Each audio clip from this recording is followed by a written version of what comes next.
నమస్తే. తెలంగాణలో మున్సిపల్ ఎన్నికల ముందు మంత్రులకు చుక్కలు కనబడుతున్నాయి.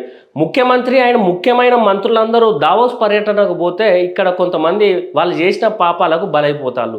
కాంగ్రెస్ ప్రభుత్వం తీసుకొచ్చిన 6 గ్యారంటీలు కూడా చక్కగా ఇయ్యక రైతులను పట్టించుకోకుండా ఉండి ఇప్పుడు మున్సిపల్ ఎలక్షన్ల ముందు ఇందిరమ్మ చీరలు పంచడానికి అభివృద్ధి కార్యక్రమాలు చేస్తామని చెప్పి ఓపెనింగ్లలో పోతే మంత్రులకు ఇష్టం వచ్చినట్టు తిడతారు ప్రజలు. పాపం ప్రజలు అడిగింది కూడా ఏదో కొత్త పథకం గురించి కానే కాదు, వీళ్ళు ఇస్తా అన్న ఈ కాంగ్రెస్ ప్రభుత్వం ఇస్తా అన్న 6 గ్యారంటీలకు సంబంధించి ముఖ్యంగా ఇందిరమ్మ ఇండ్ల గురించి, అట్లే కొన్ని చోట్ల చీరలు మంత్రులపై చీరలు పంపిణీ చేస్తూ ఉంటే మాకు చీరలు ఎందుకు, మేము అడిగినామా, మీరు ఇస్తా అన్న 2500 రూపాయలు ఇస్తే చాలు మహిళా శక్తి కింద అని కొంతమంది అడుగుతుంటే, కొన్ని ఏరియాలలో మాత్రం రైతు భరోసా ఏది, మీరు ఇప్పటికే 2 సార్లు ఎగ్గొట్టిల్లు, ఈసారి కూడా ఎగ్గొట్టే ప్రయత్నం చేస్తున్నారా, యూరియా కష్టాలు అవి పోతలేవు, ఇది రైతు బంధు వస్తలేదు, రైతు భరోసా వస్తలేదు, మీరు ఇచ్చే పథకాలు మా ఇంటి దాకా కూడా వస్తలేవు అని చెప్పి మంత్రులందరికీ నిరసన సెగజాకుతుంది. పాపం ఈ మంత్రులందరినీ ఇక్కడ వదిలేసి ముఖ్యమంత్రి అట్లే ముఖ్యమైన మంత్రులందరూ దావోస్ పర్యటనలు ఉన్నారు. ఆ తర్వాత వీళ్ళందరూ లీడర్షిప్ మీద క్లాసులు వినడానికి కొన్ని కోట్ల రూపాయలు ఖర్చు పెట్టి హార్వర్డ్ యూనివర్సిటీలో క్లాసులు తీసుకోబోతున్నారు. రేవంత్ రెడ్డి, పొంగులేటి శ్రీనివాస్ రెడ్డి, శ్రీధర్ బాబు వీళ్ళందరూ దావోస్ లా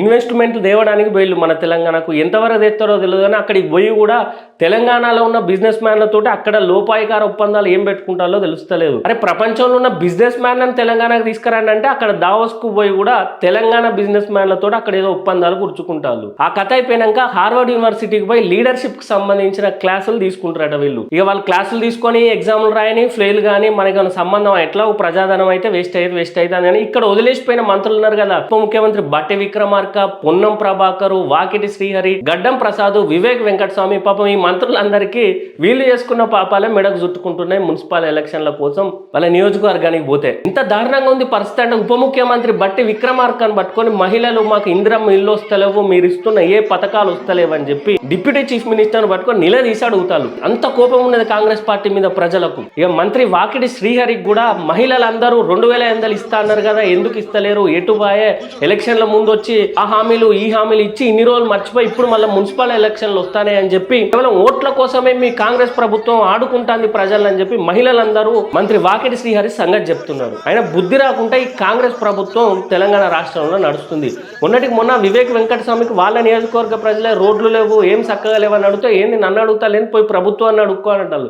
అరే నాయ మీరే ప్రభుత్వం కదా, మీదే కాంగ్రెస్ పార్టీ గవర్నమెంట్ అధికారం ఉన్నది కదా, వీళ్ళు ఎందుకు ఇట్లా మాట్లాడతారో కనీసం వాళ్ళకన్నా అర్థమవుతుందో లేదో మనకైతే అర్థమైతలేదు. ఇక రైతు బంధు విషయానికి వస్తే ఎన్ని కారణాలు చెప్పి దాటేయాలనో రాష్ట్ర ప్రభుత్వం అన్ని కారణాలు చెప్పి దాటేస్తుంది. మీకు ఇయ్య బుద్ధి కాకపోతే ఇయ్యలేము, మా దగ్గర డబ్బులు లేవని ఒప్పుకోలి ప్రజల ముందు. కానీ సర్పంచ్ ఎలక్షన్లు వచ్చినాయి కాబట్టి సంక్రాంతికి ఇస్తాము, ఇప్పుడు సంక్రాంతి అయిపోయింది మళ్ళీ మున్సిపల్ ఎలక్షన్లు వచ్చినాయి కాబట్టి శివరాత్రికి ఇస్తాము. ఏంటి ఇది, ఎప్పుడు ఎన్నిసార్లు ఇవ్వాల్సిన రైతు బంధు రైతు భరోసా నువ్వు ఎన్నిసార్లు ఇచ్చినావు ముఖ్యమంత్రి రేవంత్ రెడ్డి అని విద్యార్థులు రాజకీయ పార్టీ ప్రశ్నిస్తుంది. రైతు భరోసా ఎగ్గొట్టుకుంటా రైతులకు ఇంకెన్ని రోజులు ఇబ్బంది పడుతావు రేవంత్ రెడ్డి, యూరియా కష్టాలు అట్లనే ఉన్నాయి, పండించిన పంట కొనేటోడు దిక్కు లేడు, వర్షానికి మునిగిపోయిన పంటకు మీరు ఇస్తా అన్న సహాయం దిక్కు లేదు, ఎన్ని రోజులు ఇట్లా రైతుల గోస పుచ్చుకుంటారు, మీ ప్రభుత్వం వస్తా 2028లో మిమ్మల్ని ఓడిచ్చేది ఖచ్చితంగా రైతులే. ముఖ్యమంత్రి రేవంత్ రెడ్డి మీరు గుర్తు పెట్టుకోవాలి. రైతుల పక్షాన పోరాడడానికి ప్రధాన ప్రతిపక్షమైన బీఆర్ఎస్ పార్టీ కూడా రైతుల గురించి ఏ మాత్రం ఆలోచించకుండా వాళ్ళు టైం పాస్ చేస్తున్నారు. అందుకే మన విద్యార్థుల రాజకీయ పార్టీ నాయకుడు బూక్య నందన్న